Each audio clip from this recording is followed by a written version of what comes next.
Hello again, everybody. Zach Attack is here with the Atak Sportz for this Monday, December 7th, 2015. Alright, let's get down with NFL and my thoughts and results on the results of Week 13 in the NFL as the playoff hunt continues for several teams. But we know one team that won't be making it to the playoffs after their loss on Thursday. The Detroit Lions and the Packers game on Thursday. I was at this game, actually. Yeah, I was at Fort Pierre. I went with my mom and my brother and his friend. Me and my brother decided to surprise my mom with a birthday gift to take her to a Packers game. My mom's a big Packer fan, specifically Clay Matthews. She wants to go to Lambeau. Till then, she has to settle for a Lions game against the Packers in Ford Field. I went to a Bills-Jets game. It was my first pro game last year. But having gone to a Lions game, I was like, what would happen to go to a Lions game? Where I did. And it was crazy there. The game was crazy, especially that crazy first quarter. The Lions looked good for once. After 3 big wins, the false expectations were in the air. Oh my God, they're going to do it. They're going to make the playoffs this year. Oh my God, they blew a game against the Packers. They had a great first quarter. The touchdown and an interception. But they scored nothing but field goals since. The defense did well in the second quarter. Held the Packers up. A lot of penalties against the Packers. They were frustrated in that first half. But they came back alive. Because we've seen this story before. Lions had a lead. They blew it. I didn't think they were really going to blow it. But they did. They scored nothing but field goals. And so the Packers come back. There was a turnover against the Lions. Turned into a touchdown, including, remember that one touchdown that was recovered in the end zone. They fumbled it, and it was recovered by Green Bay. Then the ending. The Hail Mary. I was in the nosebleeds. We won the cheap seats. And we saw Aaron throw the ball. It almost hit the roof. And we didn't see anyone caught it. I didn't see who caught it till later.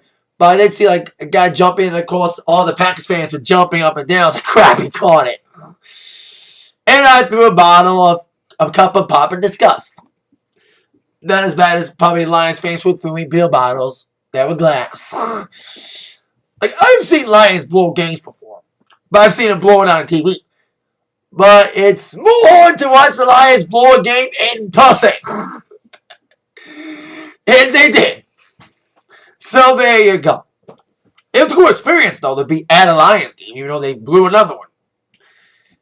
And continue to live up to false expectations.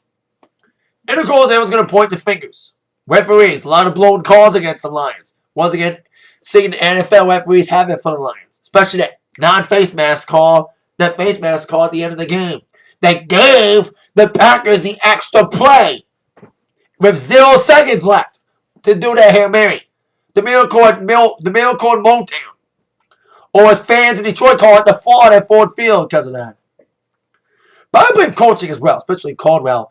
Having to want it on third down with a minute left in the fourth, shit fucking throwing the ball. Ain't no defenders in the end zone either. So Caldwell may get fined because of this. I'm hearing a lot of rumors about that. Till then, we got him. But he may be fired, especially if the Lions have no fucking chance to handle the playoffs now. Everyone's talking it. But false expectations. So there you go. On to other matchups on Sunday. Specifically, other NFC teams in the NFC North. Bears, Frisco. God. Speaking of Lions, and the Bears blew it like the fucking Lions did. I saw there was this, on Fox in Detroit, they had the Seattle game against the Vikings. But Seattle blew the hell out of Vikings, causing Packers fans to be happy because now Packers are now number 1 in the NFC North. Because they're tied with the Vikings, 8-4, but Vikings lost to the Packers, so Packers win the tiebreaker. So Packers are in first. They didn't meet both matches yet. They only faced off once. So it was third quarter, Seattle destroying Minnesota, ended up being 38-7.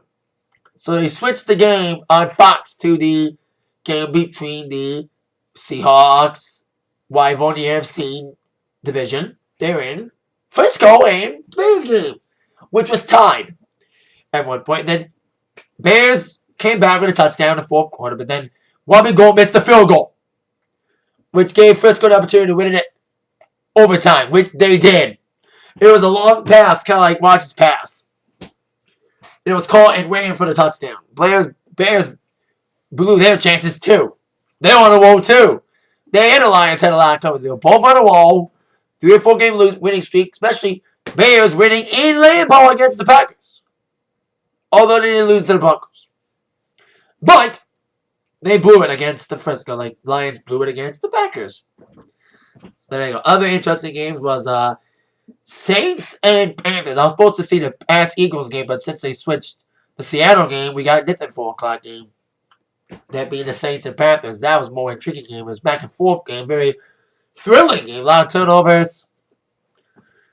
And, of course, a blocked extra point that was returned for 2 points. The first time it's happened since the extra point was moved to the 20-yard line instead of the 10-yard line, making it more exciting, which it aimed to do, and it succeeded by that blocked extra point that was returned by New Orleans for 2 points instead of 7 points. But Panthers remain 12-0, the only undefeated team left in the entire league, 41-38. In a very tight, close game in New Orleans. While one team remains undefeated, a once undefeated team's defeated streak continues. They lost 2 in a row. They being the New England Patriots. Go from first place in the division to being third as the Bengals are the number 1 seed in the AFC after slaughtering the Browns after their devastating loss against the Ravens on Monday Night Football. Without Gronk, who's out, Amendola's not 100%, Edelman's still out. Brady couldn't do nothing. He threw an interception. There was a 99-yard touchdown return. The Eagles, who lost to the Lions, they beat the Pats. Man, that was sucking. So, the Giants lost. Yeah! Kansas City won their game. Denver won their game against the Chargers. Brock's on a wall. He's on an esteemed trip. He's on a confidence trip after beating the Pats last week.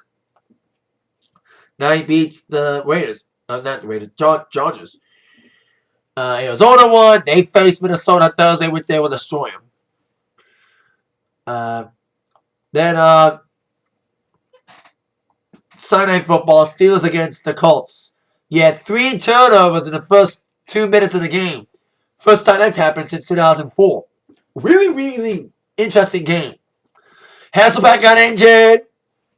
And Roethlisberger was on a roll. Big game for Trevon Williams. Big game for them. Rushing, throwing touchdowns like crazy.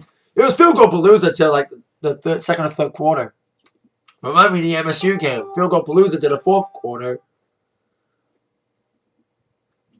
So, there you go with that situation. I can't believe it was an interesting weekend for football. Even though Lions lost, MSU won the Big Ten championship. Congrats to them. I'm a U of M guy, but you have to cheer on Michigan State. So, there you go. Now, Sunday Night Football game. Tonight, Monday Night Football is Dallas against Washington Redskins. And there is a flex game just announced. They are, of course, a lot of people are flexing games.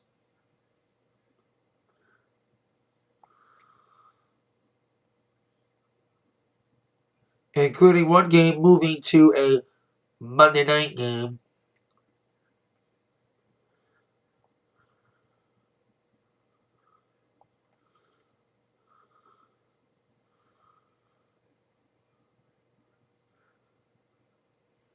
A 49ers game got flexed. They were supposed to be the primetime slot on December 20th. Now they're being flexed out.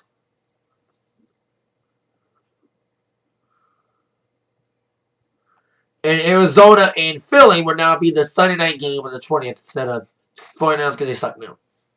Well, Bengals would have been an interesting game, but it's more interesting because Arizona's like the top seed in the NFC now. One of the top seeds. So there you go. Of course, I mentioned they come to Minnesota Thursday. This Thursday. So that's my thoughts on the NFL this week.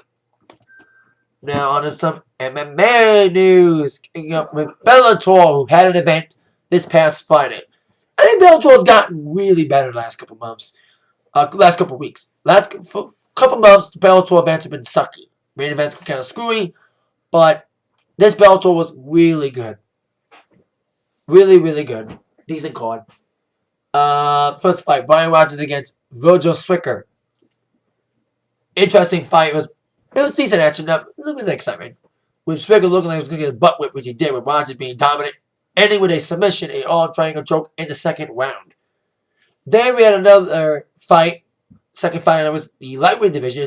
Adam Piccolotti taking out Mario Soto. That was really good. Really good fight. Two young guys who want to be up on the card, and they deserve, especially Adam Piccolotti. He had a great, dominant performance, beating the crap out of Mario Soto, making him bleed. That image of Mario Soto being forced to tap out of a rear naked choke in the second round with blood gushing out of his face was like a brutal image because he got his butt whipped by Piccolotti, who was on the rise after that dominant performance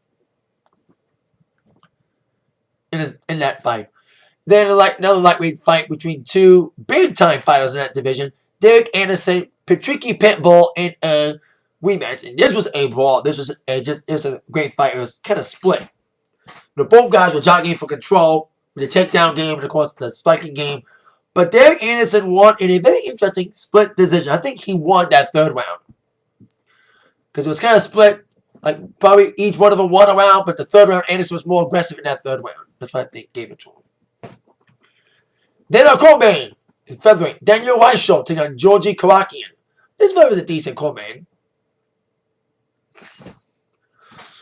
Weissholt looked good. Trying to go for another shot at the title, who's now held by Daniel Strauss, who's injured, after beating Patricio Pitbull. Decent fight. A little bit of excitement. A little bit of a ball with Daniel Weissholt winning by unanimous decision. And, of course, the main event, Josh Thompson taking on Pablo Vasilica. Decent fight, decent action, with a great TKO from Josh Thompson after taking him down, just destroying him. It looked really good. Maybe going for another shot in the lightweight title. So there you go. Quick thoughts on the Bellator card that happened this past Friday. Big weekend coming up for UFC. Of course, Friday night's the Ultimate Fighter finale between Edgar and Mendez. That should be good. And of course, Saturday's big pay-per-view. I will not be seeing it live advocate now. But I will be checking out the results of the Aldo McGregor fight. As of right now, the fight is intact. None of them are injured yet. While those two face off, we do have a rematch that is going to happen eventually. Of course, the Ronda Rousey, Holly Holm too. Of course, Rousey's been not much talkative ever since her loss against Holly Holm at UFC 193. It was probably one of the biggest upsets in recent UFC history. Some people are calling it upset of the century, but I wouldn't go that far. But it was a huge upset. And there's not been much said from Rousey. She's made some Twitter posts about Thanksgiving, but she hasn't spoken publicly about the fight until now. She's on the cover of the new issue of ESPN. And there was a snippet of the interview that was posted today on the internet. The whole interview will be revealed tomorrow. But Rousey did release a statement, really did talk about it, say that I'm really fucking sad about the loss. And her teeth were losing because of that. Because she got battered up, man. You're broken nose, a lot of stitches. Nose was busted up. It might take 3 to 6 months before I can eat an apple, let alone take an impact. And she's determined to get ready, man, for a rematch. Maybe I can't do it all before my prime, before my body is done, but fuck it, maybe I can. So she's trying to have some humility because she's very cocky. It's me. Humble her, you know. But we shall see. But the rematch is happening. We don't know when. Dana White said it last week. We'll see when it happens.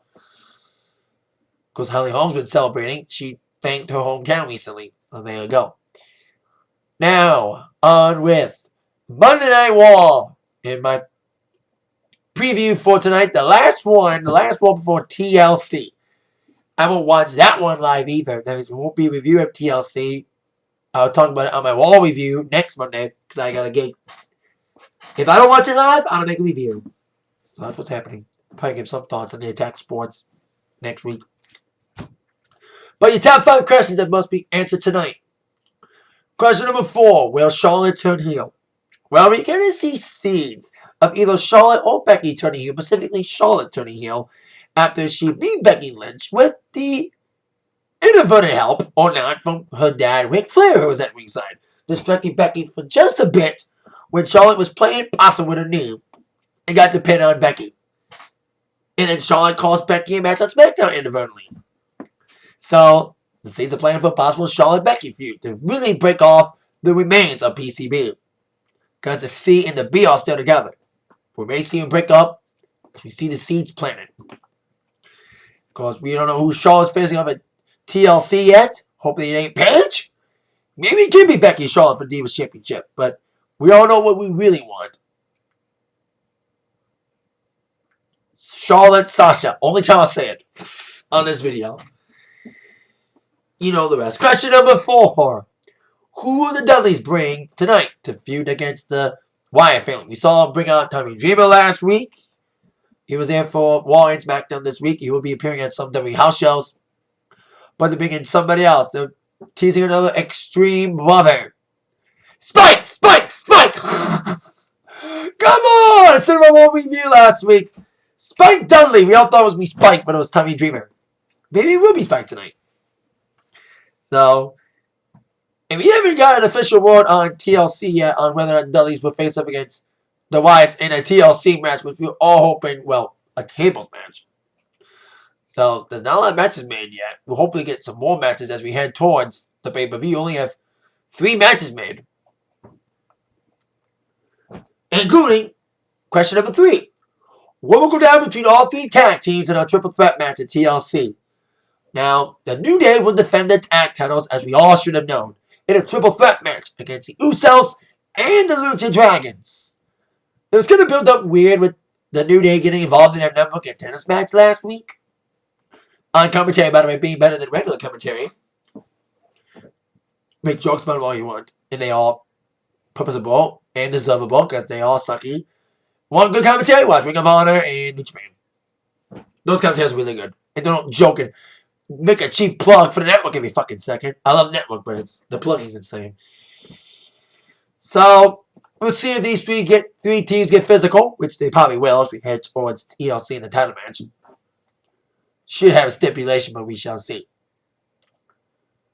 So, question number 2. Will the League of Nations still reign supreme, and will they add a new member?